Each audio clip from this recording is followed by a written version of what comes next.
We're back. It's the Dump and Chase podcast presented by the Hoosier Network. We're talking hockey today. For the first time in the new year, I'm Noah Bedoris with Noah Seuss and Jack Rizzo, fellas. It's been about a month off. How excited are we to get back in the studio and talk about some NHL hockey? Man, literally, when me and Jack went to California, we were talking about coming back to this studio and doing Dump and Chase and how excited we are to talk hockey again with you, Noah. Well, especially with the last episode was so long ago. So long ago, but it was a cliffhanger. There's so many things have happened since so episode much. 9. We talked about the Oilers so much, talked about the Ducks a lot, and they've both done big things. Jack, what's new with you? Yeah, I mean, this is what makes hockey so great, is the fact that in the span of 4 weeks, the entire league could change, right? We've had some teams rise up the standings. We've had teams who we thought were Stanley Cup contenders all of a sudden now sitting out of playoff contention. We've seen certain players jump into the Hart Trophy race. We've seen so many teams surprise us. We've seen coaches get fired. It's been a crazy last month. We have the Olympics coming up in a couple weeks, and the playoff race is only going to get even more intense as the season goes on. It's a great season. We were talking about it even early on that just so much parity and so much tightness in divisional races and in wild cards and in conferences. So there's a lot to be excited about right now. I want to start off the show of the second half of our season talking about our first episode. I realized this morning that we referenced an episode consistently that included a bunch of picks, a lot of takes. That episode never actually aired for some reason. So I'll link the rundown for proof in the description of this episode. I want to go back to episode 1 and talk about who we picked as the Cup champion. Jack, I'll start with you. What is your New Year's resolution for your Cup champion? It is not changing at all. Before the season, I picked the Tampa Bay Lightning to win the Stanley Cup. They are sitting at the top of the Atlantic Division. In my opinion, they are the second best team in the league right now, the best team in the Eastern Conference. They are doing this without a bunch of their key players. Ryan McDonough's out. Victor Hedman's out. Braden Point just got hurt. Not sure how long he's going to be out for. This Tampa team just continues to find ways to win. I said in my last article that I wrote, if this season doesn't cement John Cooper's legacy as a hockey Hall of Famer head coach, I don't know what will. There's been so many surprises on this team. Darren Radish, that's, I think, one of the biggest ones. Not really a defenseman that many people would talk about. He's been one of the better ones in the league this year, averaging over a point per game, had a hat trick a couple weeks back against San Jose. Nikita Kucherov was my runner-up for Player of the Month. I'll go ahead and say that. He has been absolutely unbelievable. This is a team that I think can go really far in the playoffs. A team they still have a lot of pieces from those 2020 and 2021 teams that won the Cup. I absolutely think that they have just about as good of a shot to win it, even more of a shot, I think, than what I thought at the beginning of the season. They have been playing unbelievable hockey. They've won 11 in a row. So you're saying there's not a New Year's resolution for the Tampa Bay Lightning? There's nothing that they could improve on? I mean, maybe at the deadline, I say that, and I still think at the deadline they are going to find pieces to help improve this roster. I think maybe get a true top tier defenseman. I think that's certainly possible with them. But I think as the team sits right now, they are good enough to win the Stanley Cup, especially with the way Andrei Vasilevsky is playing right now. Yeah, I agree. Seuss? You had Dallas preseason. I had Dallas. What needs to change with the Dallas Stars? What needs to change in Dallas? It's definitely not the goaltending. Casey DeSmith and Jake Onger have been really good this year for Dallas. And the offense has been awesome. Mikko Rantanen, Jason Robertson, Wyatt Johnson, Roope Hintz, Maro Heiskanen being involved. This team is loaded with talent. I think the one problem is in the semifinals, you're going to have to play that team in Colorado. And they're pretty darn good at hockey. They only have, 3 regulation losses this whole season? So that's the problem with Dallas. They have to play Colorado. They don't really have many flaws either. They're a good hockey team all around. They play a complete game. And if they beat Colorado, they're going to go to the Stanley Cup Finals. I think it's a disgrace that, speaking of Jason Robertson, that he was left off Team USA, Team USA Olympic roster. I could not believe that I saw that. That was absolutely insane. Vincent Trocheck and JT Miller made it over him. Yep. How? Yeah, I don't know. It's Olympic rosters are sometimes a situation where it's not like an all-star team like you expect. Sometimes it's just guys putting pieces. You know, in Miracle, when coach says, I'm not looking for the best guys, I'm looking for the right guys. And sometimes coaches have a vision that doesn't fit certain all-stars. My Stanley Cup pick going into the season was the Edmonton Oilers. And if you asked me before our last episode what their resolution should be, I would have said to fix the goaltending. But they went out and made a move. They got Tristan Jarry, and he's been solid since arriving to Edmonton at 279 right now, GAA, which is all right. I mean, it's not incredible, but they fixed goaltending. They called up Connor Ingram. He's sitting at 4-3 and 8 starts, so he's doing all right. My real resolution for this Edmonton Oilers team is to find vintage Zach Hyman. Zach Hyman's a guy that has put up incredible stats for this Edmonton team in the past, even in recent seasons. I mean, he had years of 77 points, 83 points. Right now, he's sitting at just 27 points, which is on pace for a pretty solid season, like those years of past. But when he's competing with guys on this roster like Connor McDavid, Leon Draisaitl, Evan Bouchard, he's falling down the list of what you expect out of him. And so I think that Zach Hyman carrying a little bit more of a load is going to put some more offense on the ice for Edmonton, and that's going to carry them to a Stanley Cup. Especially when you're playing with a guy like Connor McDavid and Nugent Hopkins. Yeah. I expect way more. I know he's a net front merchant tapping the pucks in, but I expect a little more from him scoring goals in front of the net. Granted, with Zach Hyman, I will say, he might not still be 100% healthy. He had the wrist surgery in the offseason, so he might not be 100% yet. Granted, I don't think 27 points in 29 games isn't that bad. No, but I can understand where you're coming from, where you might want to see a little bit more from him, considering that he was a 50-goal scorer 2 seasons ago. Yeah. But I think once playoff time comes, I think as he starts to get healthier, we're going to see vintage Zach Hyman back. I feel pretty confident in saying that.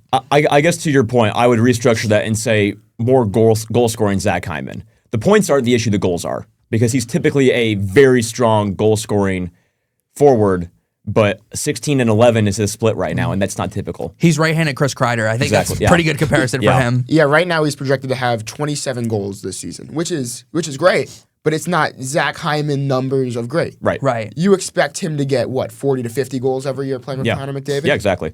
And it goes back to the goaltending, where if Edmonton is going all in and they're trying to find that goaltender that can deliver them a Stanley Cup, the offense needs to step up.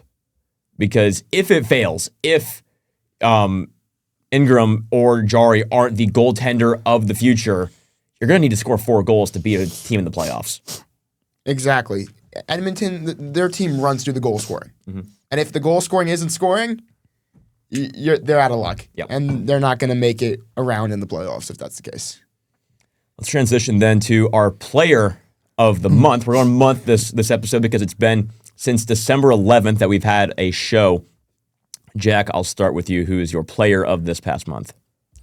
I hate to be obvious here, but I don't know how I could have picked anyone other than Connor McDavid to be player of the month. I mean, this guy had one of the most historic months we've ever seen. He had a stretch of 31 points in 11 games. He had an absolutely ridiculous last month. His 19-game point streak just ended in the last game. He has been carrying this Edmonton team on his back. As you mentioned, with guys like Zach Hyman not playing up to their fullest potential, Connor McDavid has really carried the load for this team, and he has been playing unbelievable hockey. I mean, he is just a generational talent. I think he may go down as the second greatest player of all time when all is said and done, and somehow not even the greatest Oiler of all time, which is pretty funny. Yeah. But he is just an unbelievable talent, and if you have the opportunity to watch this guy in person, it's even more crazy than watching him on TV. I got to see him play at MSG last year. You just know when he's on the ice. He is just that much better than everybody else. I mean, and also, Connor McDavid has also already scored more goals this year than he did all of last year. He's got 30 goals, and that kind of is a direct result of Zach Hyman not being the goal scorer he's been in the past. Right. But Connor McDavid in 48 games has 82 points. I think he could come very close to or surpass the 153 points he had in the 22-23 season, which is career high. This guy is playing unbelievable hockey. Generational talent, and I really do think it's a matter of when and not if Edmonton wins the Stanley Cup.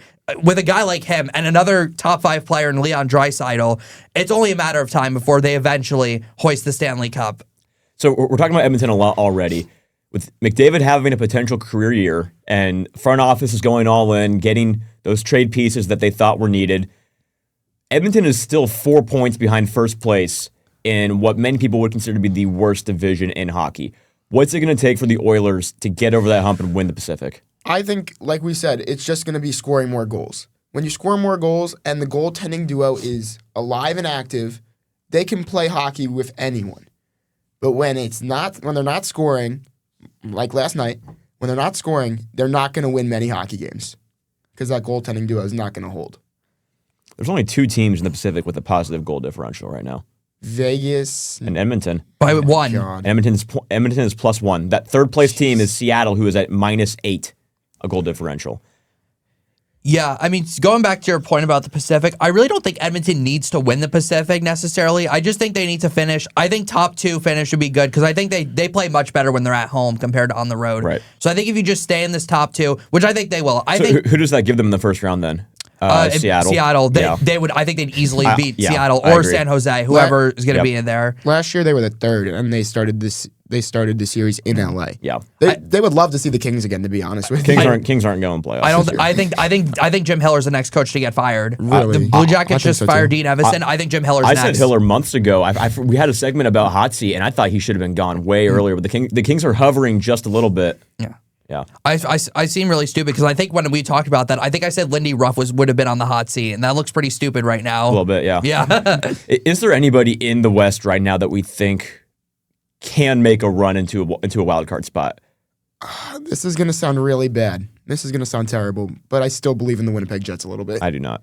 They're fine. It was a slow start, and I still think just because how bad the West is, if they go on a little run, they'll be where like Nashville is. The teams that I give some faith to in the West right now are the ones that have proven to go on some runs this season. Winnipeg is not one of them. Winnipeg has spent the entire year in the basement. But teams like Anaheim or Chicago or St. Louis or even Nashville, I still believe have the potential to go on a hot streak because I've seen it done this season. Winnipeg will not go on a hot streak and climb that ladder. Of the 8 teams that are not in playoff position right now, I think St. Louis is honestly the team I believe the most in. You might think I'm crazy. I agree. I think because here's the thing. Nashville's been playing great hockey. I still think they sell at the deadline. I think what they need to do is they need to maximize the return value of all these veterans that are playing really well. A guy like Ryan O'Reilly could still get a lot back in a trade, and I think Nashville just needs to tear it down and rebuild. I don't believe in Chicago. Connor Bedard is really the only thing out there right now that's worth watching. I don't think he's going to be enough alone. In the Pacific, I don't believe in any of those 4 teams that are not in. I think the Kings are on a downward spiral. I think Anaheim is still too young. Calgary and Vancouver both are awful. So of the 8 teams that are not in right now, I do think St. Louis is the most likely, but I think the 8 teams that are currently in playoff position will be the 8 teams to make the playoffs in the West. I don't think that's going to change, in my opinion. The thing about St. Louis for me is that if the Blues want to make a playoff push, they have to make a hard decision about Jordan Binnington. Is he the guy going forward? He has been your day in, day out goalie since the magical Gloria Cup run of 2019. But Joel Hofer's been the better goalie this year. By a mile, By too. a mile, yeah. Jordan Binnington has won 1 game since our last show. That's Binnington has brutal. 1 win. And Hofer has been solid, and he's been the better goalie, but the choice for Jim Montgomery right now is who is that goalie 1, because he's kind of playing both of them at a very consistent level. And I would rather see Joel Hofer get more time in net. But Yeah, he just that's what's going to come down to is either you can move Binnington or you can bench him. But Joe Hofer just shut out one of the best offenses in the NHL, in my opinion, in Carolina. yeah, I think it has to be Hofer going forward. And Binnington has been going on a downward spiral since our last show, which was a good month ago. he has about an 87 save percentage right now. 871 is what he's sitting at. That's bad. brutal. But the thing is also that if you're the Blues front office or coaching, you hate to bench Jordan Binnington. For the sake of your culture and your fans, I would rather see him traded than benched. Now, there's not a whole lot of third options in the minors right now that you could call up or that you could sign for that second goalie behind Joel Hofer. But I know we saw a couple of years ago in the season where Ville Husso was that goalie 1 going into the postseason. But I don't have faith in Binnington, but I'd hate to see him get benched. I think we also need to see more from their offense, too. Like absolutely. we talk about goaltending. They have scored more than 3 goals once in their last 10 games. Yeah. This offense has got to step up at some point. We could talk about goaltending. The injuries have just been ridiculous. Oh, yeah. Like nobody can stay healthy. No, all of their key players have missed at least some portion of the season. I realized that writing my last article. I mean, granted, I think they absolutely have the talent to make a run. For sure, 100%. I mean, if you have Thomas healthy, if Buchnevich is healthy, Yeah. if some of those other veterans can start to step up, I think they can make a run. But we've got to see more from this offense. So at some point, guys have got to start to step up, despite the injuries. A team that's trying to make a push to the playoffs should not be relying on Justin Falk. Well, Justin Falk, for sure. I was going to say Jimmy Snuggerud. You shouldn't be relying on your rookie to be carrying the offensive load when you have guys that are worth millions of dollars and are signing their career contracts. Yeah, you expect to see more out of Pablo Buchnevich for sure. Robert Thomas. And Robert, yes, 100%. Those are two and guys, Jordan Kyrou. 3 guys that are like your main focal point on offense. Yep. And they're not producing, and you're relying a lot on Jimmy Snuggerud. Yeah, not to mention you're relying on a backup goaltender to carry you through right now. Exactly. So, I mean, they've done it plenty of times before, and it's worked out. But I still think they can make a run. They're on very thin ice though right now. yeah, but there's half a season left. Is also part of it. There's And- half the season left. Long way to go. I'm just And- saying they're on thin ice, meaning I think they could like absolutely collapse at any point, but I also think they could go on a run. They could, but the teams that they're catching, I don't believe are sustaining it. I don't think that the Sharks are going to stay good for this long, or Utah, or the Kings. I'm not saying that they won't, but I'm not intimidated. If you're the St. Louis Blues, you're not intimidated by the San Jose Sharks. You're not intimidated by those 3 teams in the Pacific: Seattle, Utah, San Jose. You look at those 3 and you're like, okay, they're all catchable. Any one of those teams, any given day, can lose like 3 or 4 in a row and fall off a cliff. Let's shift and go back to what we were talking about, player of the month. But on the topic of the San Jose Sharks, Seuss, who is your player of this past month? My player of the month is the one guy who keeps the Sharks afloat, Macklin Celebrini. He is absolutely unreal. He's on a pace for 125 points this year. I'm not going to say he's going to get 125 points because that's a lot of points, but over this month, he had 25 points in 14 games played. He is a main reason why the Sharks are still in a playoff spot to this day. They were a little higher in the standings before, but they're starting to fall off because he's the only one producing. Yeah. If you look at the Sharks and see where they're at, he's way above the pack. He has 71 points. Tyler Toffoli has 32.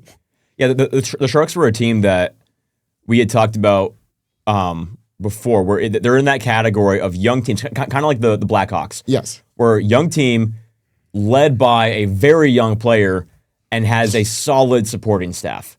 But that San Jose supporting staff has fallen off a cliff, as has the Chicago, as has the Ducks in recent weeks. And so that's the issue with San Jose right now, is that, Celebrini, like you said, is still playing like the best player on the ice every single time he's out there, but there's nobody else who can pick up the slack if there's ever a moment that Celebrini isn't the guy. If you look at the plus-minus too, he is a plus 15, and the next highest one is Colin Graff of a 7. Well, and even the crazy thing about that, I'm looking at it with you, is that the guys that are getting points, Wenberg has a minus 12. Eklund has a minus 21. Yeah, that's brutal. I don't get how that even happens. How do you have 30 points but a minus 21? What is It's William crazy. Eklund doing? It's really like, other than Macklin Celebrini, there's really no other stats that can really justify the Sharks being where they are. They're not great on special teams. Their goaltending is average at best. So it's really the one-man show out in San Jose. And as great as Macklin Celebrini is, I don't think it is sustainable. Your success is sustainable by relying on one player to carry you to the playoffs. I mean, if Macklin Celebrini gets hurt, you could argue this is the worst team in the Pacific Division. Oh, yeah. I wouldn't think you're crazy. Macklin Celebrini, though, is just a generational talent, a guy who's going to be winning multiple Hart trophies, probably going to lead you to close to a Stanley Cup at some point once this roster gets a little better. But right now, your success is relying on Macklin Celebrini staying healthy, which I'm not really sure if that's the greatest of ideas. And he's a 19-year-old kid. Right. He's a teenager. Well, it's the same thing we were just saying with the Blues, where you can't expect Jimmy Snuggerud to carry your offense. And obviously, Macklin Celebrini is a whole different league, but a 19-year-old kid shouldn't be 10 times better than everybody else. Like, you have to be able to build around him, not expect him to be that vet. Yeah, your next guy can't have 32 points Yeah. and expect to be a top team in the Pacific Division. I'll move to my player of the month, and this was one that I didn't expect, but I did a little extra research, and I'm very excited about it. It's Lane Hudson of the Montreal Canadiens. Hudson has the highest plus-minus since our last show. He's at a plus 18 in the past month. Out of those qualified guys, 25 points since our last show, and doing a little math on that, that's 25 points of his total 47 in just the past few weeks. So he's put up 53% of his points in just 40% of his last games. So he's on a heater right now, and he's lifting Montreal into a playoff spot. Montreal's still a team that I very much believe can compete. They're third in the division right now, but I would not be surprised if they jump up to definitely second, but maybe even third. The crazy thing about Lane Hudson right now is that high plus minus is because he has 3 goals and 22 assists in that 25-point stretch. He's been an assist machine in the past month, and he's feeding guys like a Suzuki who is scoring goals for Montreal. If you look at Montreal's defense pairings, he's not even playing with Noah Dobson. He's playing with Matheson. And it's not Noah Dobson's defense. It's Lane Hudson's defense. He is the captain of the show in this defense, and he's a main reason why Montreal is where they're at. And if you watch him play, he's such a shifty defenseman. Mm-hmm. He plays such a good offensive game, but his defense is so up to par as well. Yeah. He's such a good player, in my opinion. He's really good. The former Calder winner. Yeah, I think his defense has really been the most impressive thing out of all of this. He's always been an offensive-minded defenseman, but his plus-minus last year was -2. It's plus 15 this year. That's a significant difference, and I think it's a reason why Montreal's gone from kind of like a fringe playoff team the last couple of years to being one of the absolute best teams in the Atlantic Division. Yeah. Still competing for first place in that division. I am really excited to see where this Montreal team goes. They are just a really well-rounded team. I think the goaltending is the one question with them, but Jacob Fowler's been pretty solid since he got called up. So if he continues to play well, I think Montreal's in a pretty good spot moving forward. I mean, it's really hard to stop this power play. I mean, they're 8th best in the league. With Lane Hudson captaining that power play, I don't know if any team in the East is as dangerous as Montreal is right now. They're so young. They're really fast. I think Marty St. Louis is an awesome coach, and I think Montreal is going to be a really tough team to beat once the playoffs come around. That was the one thing you talked about goaltending with the Canadians is Jakub Dobis falling off a cliff. Yeah. Like there was a point where he was a top 5 goalie in my mind, and he's nowhere near that since. We talked about him quite a bit early on in the season. Yeah. Yeah. Well, and he wasn't even the starting goalie at the beginning of the season. You had Montembault was your opening night goalie. He got sent down. That's how bad he was. Yeah. He got sent down. But Jacob Fowler in 10 games has a .902 save percentage. Pretty solid overall. Right. And I think you can rely on him as the season goes on. Maybe you add one more goalie at the deadline. But if Jacob Fowler can play the way he has, I think this Montreal team is even more dangerous than they already are right now. And there's one guy who's coming back to that lineup. Patrick Laine is coming back in mid-January. So that's a big piece for their offense. It's already a great offense. So you're adding it's like getting a guy at the trade deadline. Mm-hmm. You're adding such a big piece back in Patrick Laine, who is a 30, 40 goal scorer. Yeah, I mean, that was a huge trade right before last season, and he's kind of just been forgotten about. If he can play like he did in Columbus, this team is even more dangerous than they already are, and they are already one of the most dangerous teams in the East, in my opinion. Yeah, I think that the Habs can be kind of the Oilers of the past few years, where very high-power offense, goaltending's questionable. They'll get some very deep playoff runs. I'm not sure if they're over that hump yet to be Cup contenders, but very soon I expect them to be that team that is feared out in the East. Let's move to Team of the Month. Jack, I'll start with you. Yeah, there's no question here. It's my Stanley Cup pick. It's the Tampa Bay Lightning. They've won 11 games in a row. I'm not going to spend too much time on this because I kind of talked about them a lot before, but they are just doing everything right now, and they are missing so many key contributors. Victor Hedman is out. Braden Point's out. Ryan McDonough has been out, but despite that, they're playing incredible hockey. Nikita Kucherov has been one of the best players in the league over the last month. I think the most underrated superstar in the league by miles. I don't think he gets nearly enough attention. He's probably a top 5 player in the league, and I don't think enough people are talking about it. He's an assist machine, 44 on the season. He had 100 a couple years ago. How about Darren Radish, a defenseman who wasn't really talked about a lot before this year? He's been one of the better defensemen in the league, a sneaky Norris Trophy candidate. Jake Gensel, Brandon Hagel. There are so many great players on this team, and Andrei Vasilevsky is defying father time with the season he's having. And as I said before, this season certainly cements John Cooper's legacy as a hockey Hall of Famer. No doubt about that. I really do think they're the best team in the East by quite a mile, and I still think that they may even add at the deadline. I think the one place they could maybe improve at the deadline is defensemen. I think other than Hedman and Radish, I'm not really sure who else can carry the load. J.J. Moser is probably your next best defenseman after that, which, by the way, he has a plus 37 on the year, which is incredible. Yeah. But I think they need a bit more offensive production from the defensemen. The crazy thing about Tampa is their power play, which is usually one of the best in the league every year, they've been about middle of the pack this year. So if you think about if they add a bit more potential, to that power play, they are going to be, I think, maybe the favorite to win the whole thing. I don't really think there's any weaknesses with this team other than offensive production from the blue lines. They've been playing incredible hockey, and when you consider how bad of a start to the season they had, it makes it even more impressive. I want you to explain something to me because I don't quite understand it. Looking at the Eastern Conference right now, the top 5 teams are Tampa Bay, Carolina, Detroit, Montreal, Islanders, all separated by 4 points. The lowest goal differential in those 5 teams is Detroit, who is at +1. Tampa Bay is at +44. And the second highest is Carolina at +16. How is Tampa Bay almost 30 goals better than the second best team in the East, but only a point ahead of them in the standings? That is I think the start to the season is one thing. You know, you lost 6 of your first 7. It makes it really hard. But I think the key for them has been their plus-minus, right? Their even strength play. You have Kucherov's at a +22, Hagel's at +25, Moster's at +37, Anthony Cirelli's a +26. I really think it's that even strength play, and I think it's playing disciplined hockey. I do find it pretty funny that they're only 1 point ahead in the standings. I think it's because their power play isn't as good as a team like Detroit. Detroit is number 6 in the power play right now. Montreal's 8th. And I think their penalty killing isn't as good as a team like Carolina or some of these other teams. And I think maybe those teams have a bit more rounded out talent. They're not as top-heavy as Tampa, but when you go through the 4 lines, all the defense pairings, I think they might just be a little better. Not to mention Andrei Vasilevsky missed a decent portion of the season. So I think Tampa is starting to make up ground now. They were kind of sitting like 4th place in the division for a while, but I think as the season goes on, they're going to start to separate themselves from the rest of the East, in my opinion.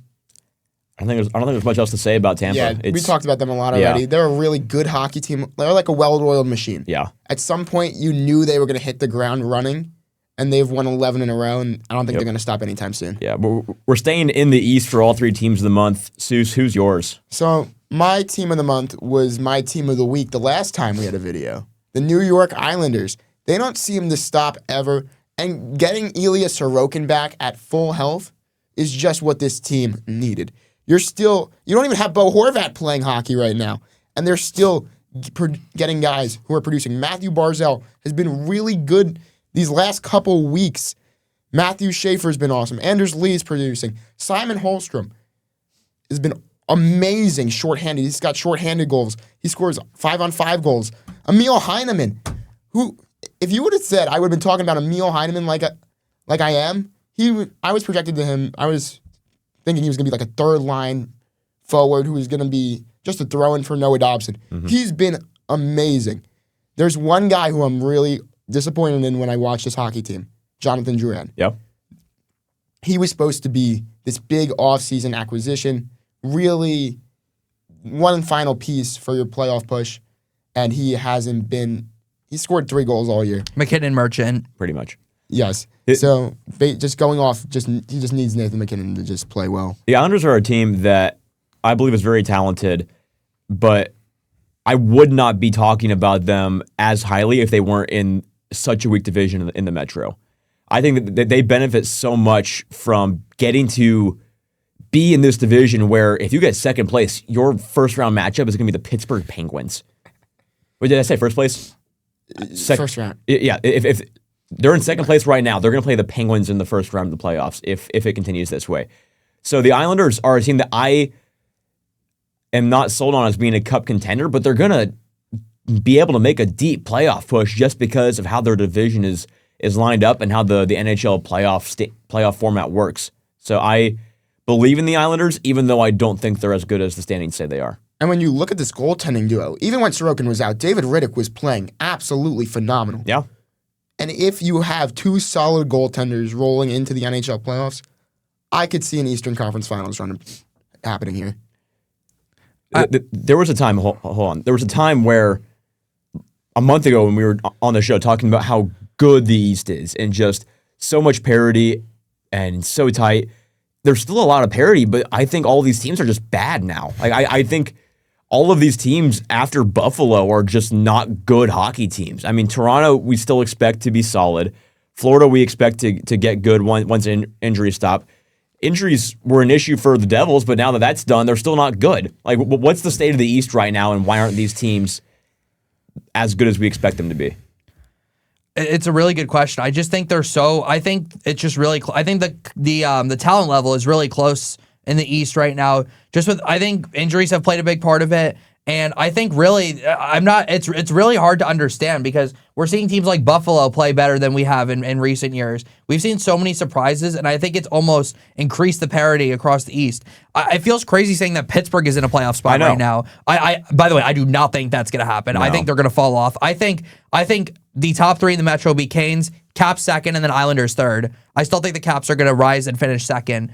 The rest of the Metro, I think, is not going to make it. I don't think even the Devils are going to make it at this point. I want to retract what I said a little bit. Not that these teams aren't bad. There's mediocrity in the East because there's only one team with a sub 500 point percentage right now.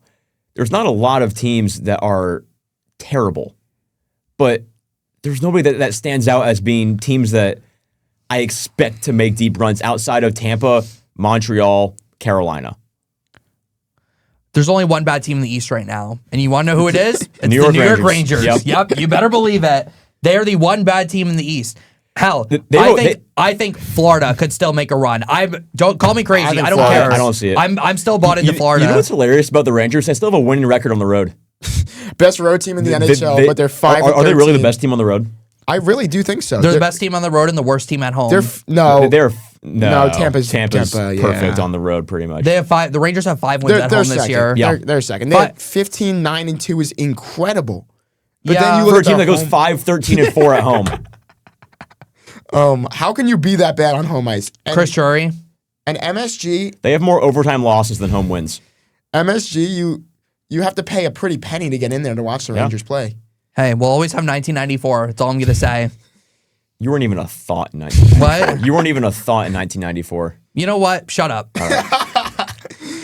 Leave me alone. Let me suffer. We're still a team of the month. We'll stay in the East. My team of the month is a team that I was talking to a friend about recently, and he's very high on the Buffalo Sabres, who are 5-1 in their past 6. They ended the 2025 calendar year on a 10-game heater. At one point, we would have said they are the worst team in the entire league. Right now, they are in a playoff spot. Tage Thompson has 49 points, and those 49 points impress me because that's on 25 goals and 24 assists. He has a very balanced point separation. 6 other guys on this team have 25 points or more. The offense is surpassing my expectations in Buffalo.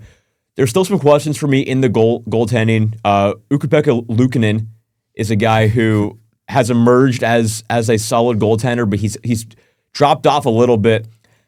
I'm not sold on who, if the playoffs started today, who your goaltender is on game 1 of a postseason for Buffalo, but they are a team that I do believe will break the playoff drought this season. Yeah, and you know how big it would be for the city of Buffalo? Oh, it's going to be rocking.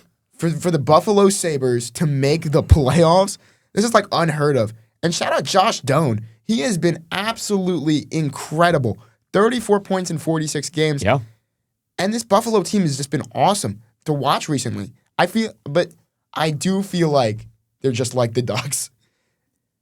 I can see them just being like the Ducks, and at some point, it just falls down.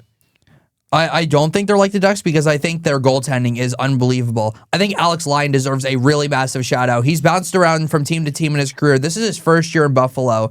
As a 33-year-old, he has won his last 7 starts. Yeah. Last 7 starts. So he's on IR right now. We'll have to see how long he's going to be out for, but he is, I believe, the reason Buffalo has been that good this year because Ukko-Pekka Luukkonen was struggling a bit at the beginning of the season. This team didn't score at all until the last couple weeks. Alex Lyon really kept this team afloat throughout the beginning of the season, and I think it's really starting to pay off now, and that's the reason I think Buffalo's success is sustainable because they kill penalties really well. They don't let goals in. Their goaltending's been unbelievable. If the offense can continue to play the way they're playing, maybe at the trade deadline, they go out and they get another big forward to add to this group. I'm just thinking, what if they had kept JJ Peterka? Yeah. They didn't trade him to Utah. I think this team would be even better. But I think they're going to find someone at the deadline to really help balance this offense out. And not only do I think Buffalo can make the playoffs and end their 15-year drought, I still think it's possible they finish top 3 in this division. I'm not bought into Detroit still. Yeah, still not bought into Detroit. I think Tampa, Montreal, and Buffalo are the 3 best teams in the division right now. I think Toronto sneaks up somewhere. I don't think so. They've been playing really good hockey. The thing about Buffalo is you compared them to Anaheim. And I think that Buffalo, like the Islanders, benefit from being in the East, where there aren't a lot of teams that, if you're Buffalo and you're in a playoff spot, you're concerned about teams chasing you. You know, if you were Anaheim weeks ago, you still had, you know, the Blues or the Sharks or the Mammoth that were, you know, nipping at you from outside the playoff picture. But the Sabres right now, there's not a lot of teams that I expect to go on those runs. But at the same time, the whole wild card race is so tight in the East. If the Sabres just go on one cold streak, they're going to drop down to, you know, 8th or 9th place.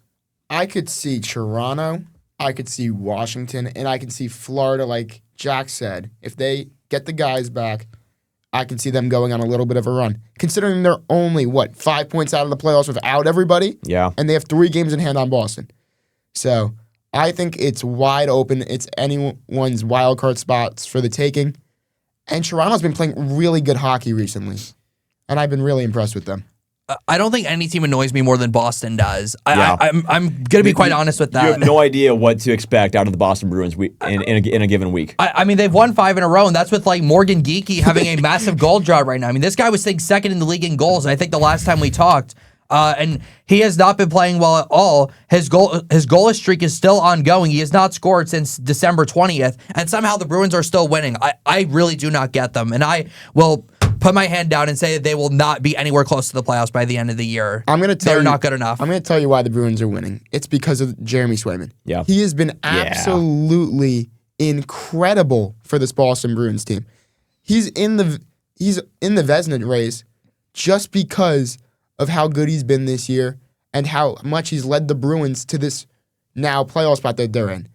I don't think they keep it up at all. I'm a strong believer in goal differential. You guys have realized this over the past few weeks of episodes. And I think it's a strong reflection of if a team is legit. The only 2 teams outside the playoff picture in the East with a positive goal differential are Toronto and Washington. Those are the 2 teams that I give some credit to that I think can I think those teams are both going to be in. Oh, over Buffalo and Boston? Over Buffalo and Boston. Okay. I think Washington makes it. I don't think Toronto does. Okay.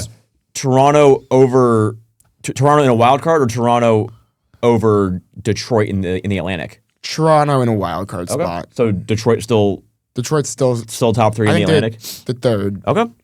I think Montreal is just all around a better team than Detroit is. We are running out of time, so I want to move real quickly to not team of the month.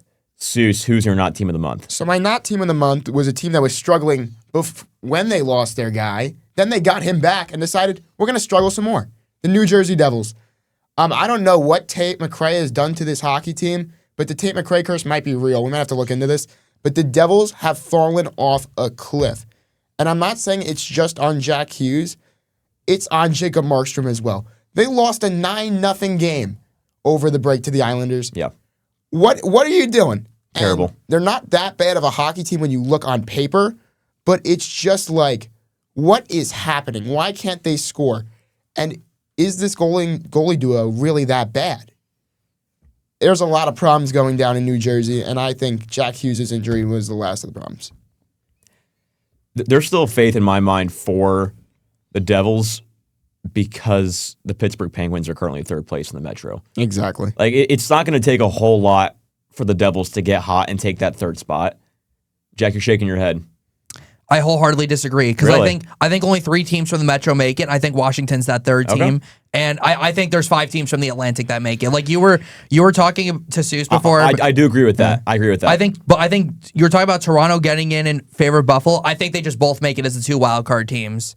My personal opinion. You said Toronto and Buffalo? Yes. I agree with that. I think that Boston falls off, and I think that those 5 teams come out of the Atlantic. Florida doesn't make the playoff. In the Metro, Carolina and New York are locks. I don't know who that 3rd team is. I think on paper the Devils are better than the Caps, but the way the season's going, I'm not sold. And especially like you said, when you can blame injuries as long as you want, but as soon as you get your guys back, you got to perform, and the Devils aren't doing that. Yeah, Jack Hughes, he's been fine, but he hasn't been the Jack Hughes that we saw in the past. Yeah. Which has carried the Devils to the playoffs. You think they trade him? No, they're not trading Jack Hughes. Because they didn't get Quinn? Yeah. That was my early season prediction, if you remember. Oh. Yeah, we haven't talked about that trade yet. We have not, but it's worked out pretty well for both sides, both parties involved. Yeah, Minnesota's just a 2 points, wagon. 2 points outside of that second spot in the Central. Jack, who's your not team of this past month? Yeah, I'm going with the Anaheim Ducks. Just a complete fall for them. I mean, basically right after we recorded our last show, they just started to play absolutely atrocious hockey. They had, I believe it was a 10-game losing streak. They were just not playing good hockey. And I think it really comes down to goaltending. Lucas Dostal was just on thin ice for a while, and finally it just boiled over. You just knew that once Leo Carlsson had a cold stretch, they were going to completely fall off. And sure enough, Leo Carlsson's been awful the last month. He was a guy, we were talking about him in the Hart Trophy race potentially for a while. He's not even close to being there now. I'm not really sure where this Anaheim team goes. I still think the future's pretty bright. I still think they have a lot of really awesome young talent. I just think it might take another year for them to make it. And with this goaltending, I just have no faith in the Anaheim Ducks. I mean, Lucas Dostal's save percentage is down to .889. They're just not playing good hockey. Their power play, not nearly good enough. They can't just score 5-on-5 and expect to win every game. I do not see Anaheim overcoming this recent slump, and I think they're just going to end up finishing bottom 3 in the division again, which hurts considering how well of a start to the season they had. I still think there's hope for the future, though, but over the last month, they are undoubtedly, I think, the not team of the month, especially considering that they were, I believe, in first place in the Pacific before he left for the break. Yeah. Anaheim was the team that we talked about last episode, and we asked, do we think that Anaheim is sustainable? Are they going to stay at the top? And I said something along the lines of, if Anaheim falls off at this point in the season, you can no longer say they had a hot start. You can say they collapsed. And Anaheim has collapsed entirely, and I don't think they're going to get back up. Yeah, we talked a lot about them being this young, first-place NHL team that's rolling. They were rolling, and they have fallen off a cliff. They're and it's not like, okay, you lose 5 in a row, then you win 2. They lost like 10 straight before their win against the Stars last night. I don't know what the problem is, the goaltending, but the core is still so young, like Jack said. There's still so much to go off of. If you get a top 15 pick and you put it with this core, it's another great prospect to add. I think that the future is very bright in Anaheim. In 22 days, the Ducks dropped 18 spots in my power rankings. They were number 5 on December 23rd. January 12th, they were number 23. Yikes. My not team... Or January 14th, I'm sorry. Okay. I'm sorry. My not team of the month, and it's strange to say because they've won 4 straight, but it's the Winnipeg Jets. And a team we've already talked about, so I'll keep this as brief as I can. They lost 7 straight games between the end of December and the beginning of January. They're the second worst team in the league. And my issue with them is that, comparing them to last season, a team that was historically good for their standards, Mark Scheifele has 58 points right now. Kyle Connor has 55. Velarde has 43. Morrissey has 39. And it's a steep drop-off after that.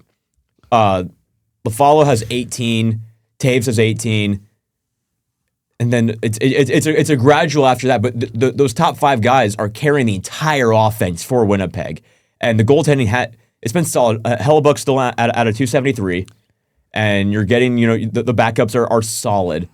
You don't have a great goalie tandem, but Hellebuck is still the guy. The offense is just terrible after those top 5. Yeah, there's certain guys that you'll go down the list and you're just wondering why they're playing so bad. A guy like Cole Perfetti is one that I jump immediately to. Yeah. I mean, he was the hero in Game 7 last year. He had a 50-point season last year. He's got 14 points in 32 games. That's not going to be good enough. Adam Lowry, I was just about to say Adam Lowry. Who's their captain, their leader, is done basically 11 nothing points in 34 34 games. Yeah, it's bad. Nyquist has 8 in 31. Yeah, It's brutal. It's really bad what Winnipeg is doing. And to be honest, I think last year was kind of a fluke season to begin with. But I also think that Connor Hellebuck's been good, but he has not been nearly as good as he was. Like last year, he had a historic season. He won the Hart Trophy last year. But you don't need Hellebuck to be that good when you expect the offense to be as good as they were last year. But when neither your offense or your defense is good, you're not going to win games, and they're not winning games. You don't want to know what the problem is? I'm ready. You're missing Nikolai Ehlers. That's the problem. That's the whole problem. That's the whole problem. That's why you're the second worst team in the league. Yes, you're missing his goal scoring. He's 63 points in 69 games. He's a key part of this offense. And Gabe Velarde hasn't been the same. 61 points in 71 games last year. Like you mentioned, Perfetti's been awful. And Hellebuck's back now. So I am done. Like I said, I'm done with the excuses of Winnipeg of losing hockey games. You have your goalie. You got to win now. It's time to step it up. If Winnipeg doesn't end the season on a positive note, and next year is also a struggle, I expect them to be sellers. 100%. I think that a Winnipeg rebuild could be very soon. They started the year 5-1-0. Yeah. And they've just been downhill from there. Remember when Paul Maurice was their coach, and now he's a back-to-back Stanley Cup champion? I do. And the thing about Winnipeg being bad is that it also opens up the rest of the West because there's a spot open. Exactly, because in going into the season, we had a lock on Colorado, Dallas, Winnipeg are your top 3 out of the Central. But with Minnesota taking that last spot, now you're taking a wild card spot away from Minnesota, and the 2 wild cards can be anybody in the West right now, and it's all because Winnipeg isn't performing. That was, I think, my biggest lock of the season was those 3 Winnipeg? teams. Yeah. Those 3, yeah. those 3. I don't think there could have been a bigger lock than that. We didn't say who's going to be the top 3. We said what order are they going to be in, because it's going to be those 3. Yeah. No, we didn't really care about the order, but those were the 3 best teams by a mile. Yeah. And it's even crazier too because my 4th place team going into the year, which was St. Louis, has also been really bad. Yeah. Like I want to say I'm excited about the West this year, but they've also made me really mad considering that I don't really know what to think. I mean, the Kings have been awful. Like I don't even know what to think with the West. And I feel pretty confident saying that if it's not Colorado, the Stanley Cup champion will be from the Eastern Conference this year. Ooh, or Dallas. Dallas. I don't believe in Dallas. Really? I do not believe I in believe Dallas. in Dallas. I do I too. believe in Minnesota to some degree even. I think Minnesota could because the Stanley Cup playoffs are hardly a test of who's the best team, it's who's the hottest team. And I think Minnesota has the potential to get on a hot streak, and especially in a weak West, if one of those top 2 teams can get bounced, well, obviously they're going to have to play one of them in the first round. But let's say if Colorado can be a second round exit for whatever reason because they run into a really hot Nashville team, then it's wide open for Minnesota to take the West. And I think in the playoffs, it's key to have a good goaltending duo and a good defense. Yep. And Minnesota has that, in my opinion, with Brock Faber, Quinn Hughes. It's just they could do it, but they have to go through the gauntlet of the top 2 teams in their division first. Yeah. Let's wrap it up. Talk about what we're looking forward to. Sunday afternoon, there's only a few games on, but Lightning Stars is going to be one of them.